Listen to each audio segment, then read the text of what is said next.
గ్రామాల్లో సర్పంచ్ వాతావరణం మొదలైపోయింది.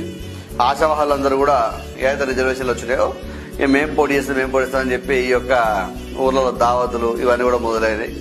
ఏదేమైనా కూడా అంటే మా వేదిక ద్వారా మళ్ళీ ఒకసారి చెప్తా ఉన్నాం, డబ్బులు ఎవరికి ఊరికే రావు.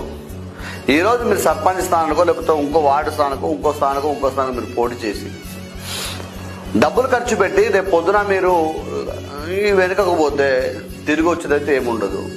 మళ్ళీ కాస్త కోసం కూడబెట్టుకున్న ధనాన్ని మీరు కట్ చేసి ఉన్న పొలాన్ని ఇల్లును అమ్ముకుంటే రేపొద్దున రోడ్డున పడాల్సి వస్తుంది.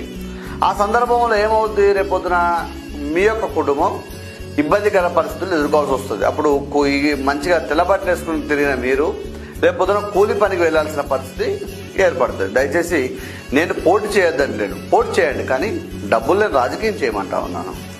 ఓటు వేస్తే వేసిండు, లేకపోతే లేదు.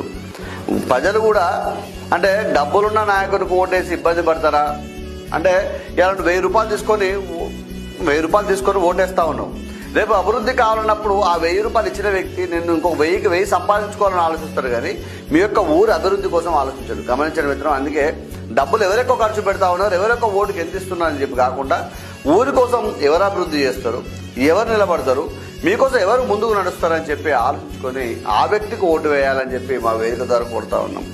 ఆశావాహులు కూడా మీరు డబ్బులు ఇచ్చి ఏదో ఓటేస్తారంటే అతని దగ్గర తీసుకుంటారు, ఇతని దగ్గర తీసుకుంటారు, ముంగోటోడు ఎనుక అందరి దగ్గర డబ్బులు తీసుకుంటారు. తీసుకున్న తర్వాత ఒక్కరికే ఆ పర్వచాడు వెనక ఒక్కరికే ఓటేస్తారు, ఇంకా 3-4 నష్టపోవాల్సి వస్తుంది. మీరు గమనించండి.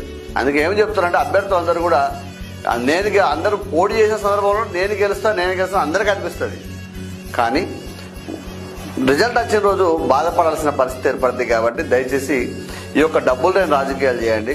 ఎందుకంటే ఓడిపోయినా కూడా మీ యొక్క ఆస్తిపాస్తులు భద్రంగా ఉంటే దర్జాగా ఆ కాలాన్ని గంజి పెట్టుకొని మళ్ళీ రోడ్డు మీద తిరిగే పరిస్థితి ఉంటుంది.